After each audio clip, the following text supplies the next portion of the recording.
High in the Colorado Rockies, where snow buried the pine forests and wind howled like wolves through the canyons, a single cabin stood against the blizzard. Inside, behind thick timber walls and locked doors, lived a woman who had once commanded entire battalions, Colonel Jessica Stone Walker. At 55, Jessica moved like a soldier, but carried herself like a ghost. Her once sharp blue eyes now held the dull, hollow stare of someone who had seen too much and lost even more. 8 years ago, she'd been one of the Army's rising legends, innovative, respected, unstoppable. Soldiers followed her without hesitation, their loyalty unbreakable. Her call sign, Stone, wasn't for her heart, but for her strength, unyielding, solid, reliable.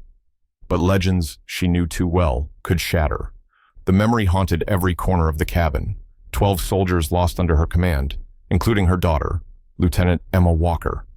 Jessica had led the mission herself against her better judgment, against every mother's instinct, but she had trusted the plan, and the plan failed. When the helicopters returned empty, when the after-action report blamed intelligence failures, the Army cleared her of formal wrongdoing, but no tribunal could clear the guilt that settled in her chest like lead. She resigned quietly, moved deeper into the mountains than most dared. No phone, no internet, no contact.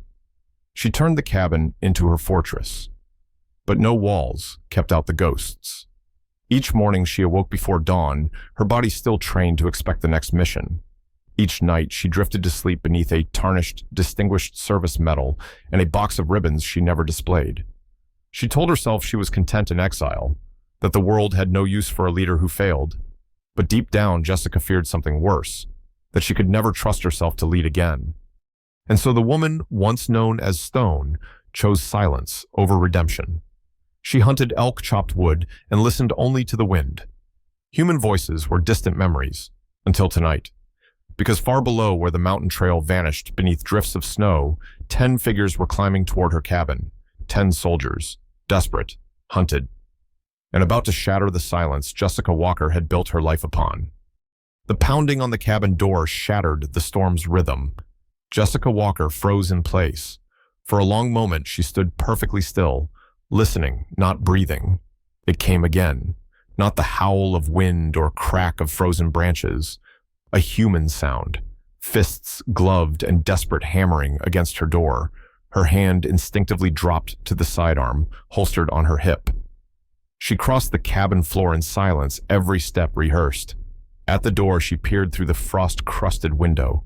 What she saw made her heart seize. Soldiers, 10 of them, female, hunched against the blizzard, their uniforms' torn faces half hidden behind layers of snow-crusted gear. Some held weapons, others supported the wounded. Their faces weren't just cold, they were hunted. Jessica's breath caught. U.S. Army personnel requesting shelter, a voice called over the wind, clear, firm, exhausted. We have wounded. Please, ma'am, we're being pursued. Spétage. Her hand gripped the doorframe so tightly her knuckles whitened. Every instinct screamed to act, yet fear deeper than any she'd faced in combat rooted her to the floor. Not again. Not after Emma. 8 years she'd lived with the weight of 12 lives. Every lost soldier counted against her, and now fate stood on her doorstep, demanding to know whether she would risk adding 10 more to that list. She forced herself to speak, though her throat felt raw. Who's in command? Captain Maria Alvarez, ma'am. The voice trembled not from fear, but from exposure. Ada, 2nd Airborne, classified mission compromised. Please, ma'am, we don't have time. The storm shrieked through the trees as if to emphasize the urgency. Jessica hesitated a second longer. Then she threw open the door. The wind slammed into the cabin, a wall of freezing air that sent embers scattering from the hearth. Snow swirled past her like smoke.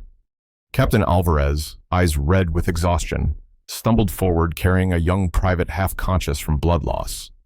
Behind her, the other soldiers followed in a broken line, one after another, each looking far past their physical limits.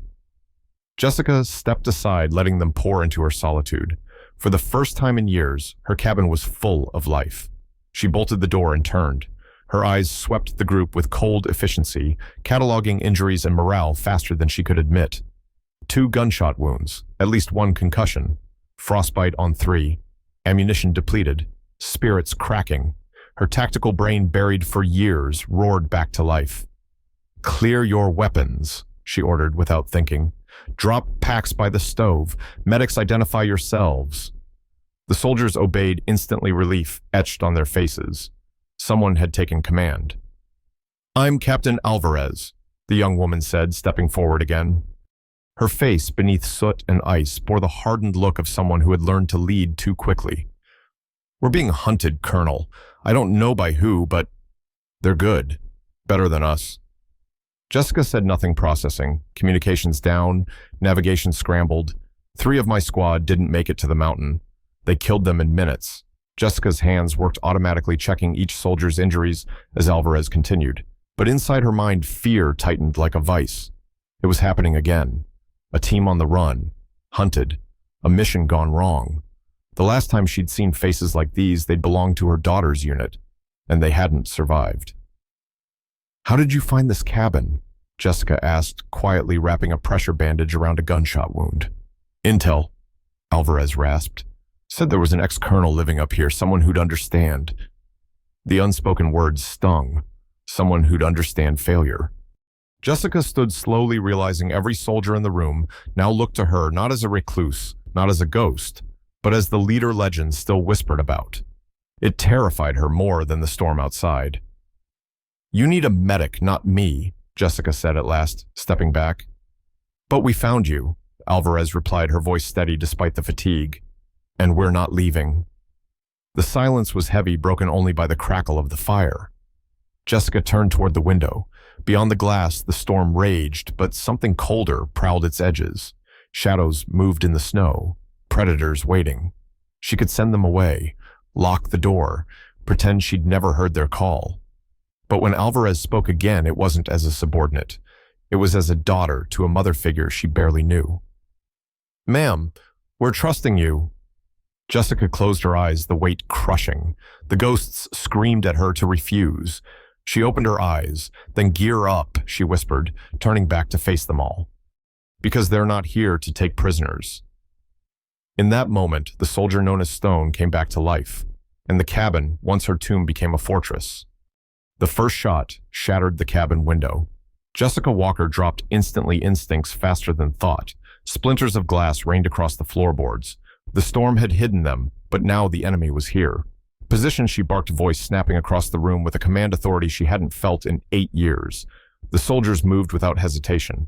Alvarez dragged 2 wounded behind the stone hearth. The others scrambled for what cover the small cabin offered. Jessica peered through the broken window eyes, scanning the tree line.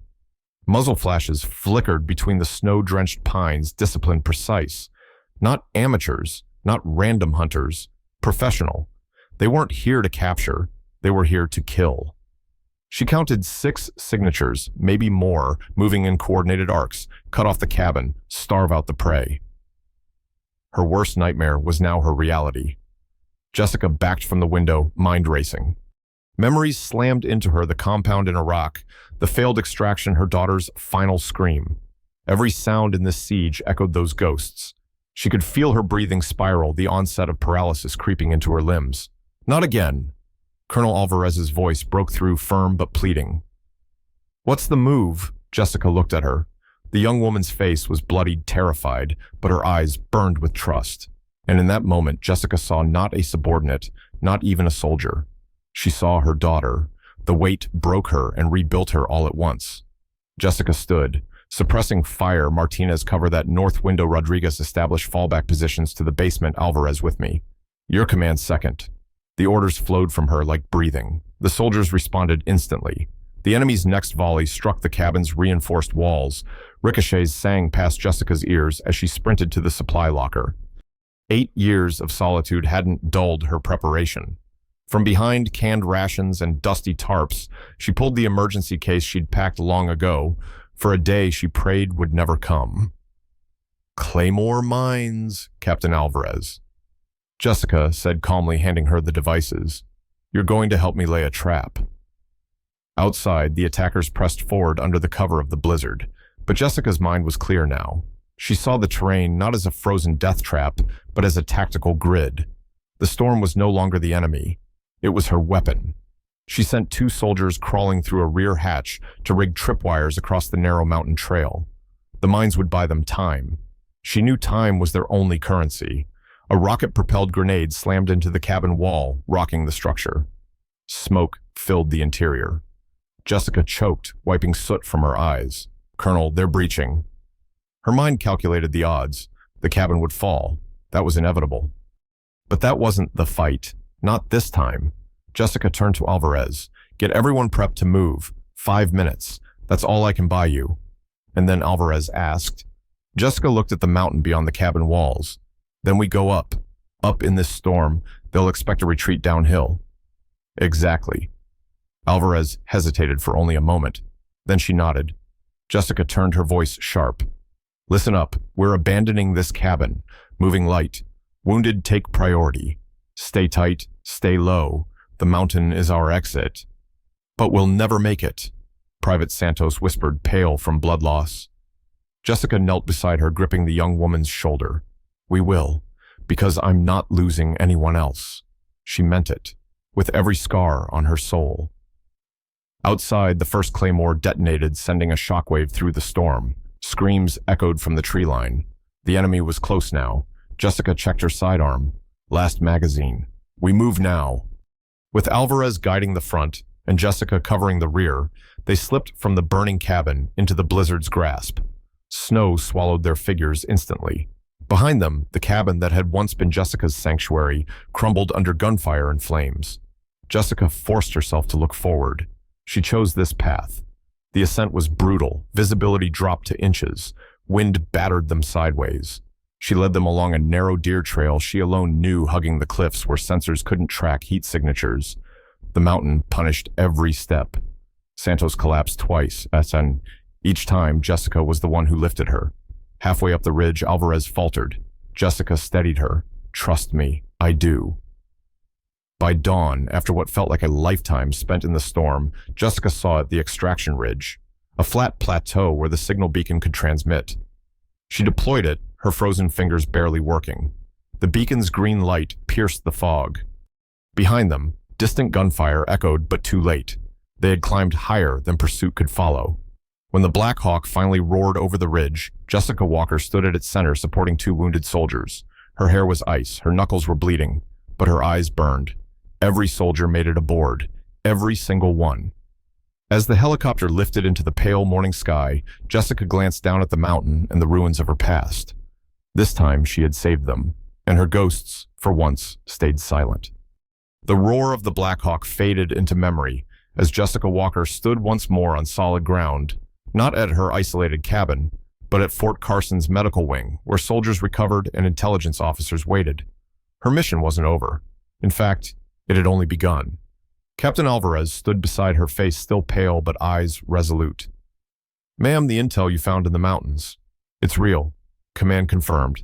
"Someone sold us out." Jessica didn't need confirmation. She knew.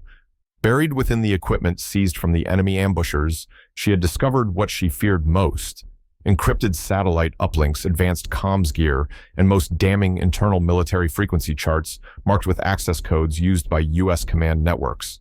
Betrayal. Jessica stood silent as Alvarez's words echoed. 8 years ago, during Operation Cold Viper, she'd lost 12 soldiers, including her own daughter, to what was deemed a tactical error. But the moment she saw those frequency charts, everything shifted. Her daughter hadn't died because of bad leadership. She'd died because someone inside had sent them into a trap. Jessica demanded answers. 2 days later, sitting in the Pentagon's secured briefing room, she got them. General Carter himself laid it bare: a compromised intelligence network operating for over a decade, embedded within civilian contractors supplying tech and logistics to special forces units. They'd redirected missions, suppressed reports, sold classified mission data to foreign operatives. The same network that targeted Alvarez's team had orchestrated Cold Viper. Her daughter's death had been no accident. The revelation hit harder than enemy gunfire. "You're the reason we discovered them," Colonel Carter said quietly. "Without you, they would have stayed hidden." Jessica's response was cold steel. "I want names." The arrest came swiftly. Over 40 civilian contractors and 3 high-level defense officials were indicted. Sensitive operations across 3 continents were suspended pending security overhauls. Justice in its slow, grinding way had begun. And yet Jessica felt no victory. At the hospital, she sat beside Private Santos as the young woman recovered. Alvarez entered quietly. "They're offering you reinstatement," Alvarez said, her voice careful. "Full rank. General, you'd have your own command." Jessica looked at her, then at the IV tubes in Santos's arm. "Frontline command's not what I need anymore." Why? Jessica stood glancing out the window at the mountains far beyond Washington's concrete walls. "Because I finally learned what leadership really costs, and what it truly means. It wasn't medals or promotions. It wasn't flawless tactics or battlefield victories. It was standing when your soldiers couldn't. It was choosing to care knowing it might destroy you. And it was teaching others to do the same." Her decision stunned the Joint Chiefs. Jessica Walker declined promotion and frontline command. Instead, she requested something simpler: the return of her mountain property, federal clearance to operate there, and resources to build something new. A leadership academy. The government approved. 3 months later, as snow melted from the Colorado peaks, bulldozers carved foundations into the ridge where her cabin once stood. But this wasn't a fortress built to keep the world out. It was a sanctuary built to teach others how to lead it. The Walker Leadership Institute opened within the year. Its focus wasn't tactics or weapons drills. Jessica taught lessons harder to quantify: mental resilience command under emotional strain, and the balance between operational precision and human compassion. She taught commanders how to lead without losing themselves or their soldiers. Veterans came from across branches. Commanders with scars, not visible in after-action reports. Leaders doubting their worth, haunted by guilt, afraid of failing again.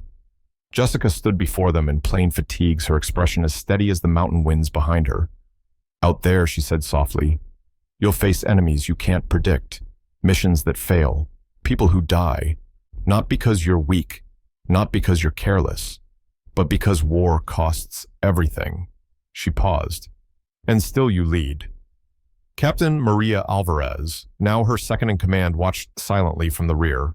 She remembered that voice, the one that had pulled her from the blizzard. Jessica's lessons weren't abstract. They were survival. Her reputation grew beyond the Army. Marines, Air Force, even civilian crisis coordinators came to the Institute. Private Santos returned too, not as a trainee, but as proof of success. Jessica didn't speak of the ambush. She didn't recount Cold Viper. She didn't need to. Her presence told the story. Her rebuilt cabin bore a simple inscription above the entryway: "No one left behind because we choose to care." Months passed, then years, and Jessica Walker found peace not in isolation, but in service. She no longer carried ghosts. She carried responsibility and the quiet knowledge that she was shaping leaders who would lift others long after she was gone. In the end, Jessica understood saving her daughter had never been possible, but saving everyone else that she could still do. And she did, every single day. Jessica Walker's name, once buried beneath scandal and silence, became a symbol not of perfection, but of perseverance. From her mountain sanctuary, her leadership philosophy spread far beyond military circles. Her teachings reshaped command schools nationwide, not focused on tactics alone, but on resilience, emotional strength, and compassion under fire. The term Walker Method became standard at officer training programs, a leadership style that balanced strategic brilliance with human vulnerability. The 10 soldiers she'd saved carried her lessons with them. Captain Alvarez, now a respected major, taught Jessica's approach to her own command. Private Santos, once near death in the blizzard, recovered and pursued military medicine, helping others survive, as Jessica had helped her. Across units, across generations, Jessica's legacy grew not from her medals or rank, but from the quiet strength she showed in choosing to lead again after failure.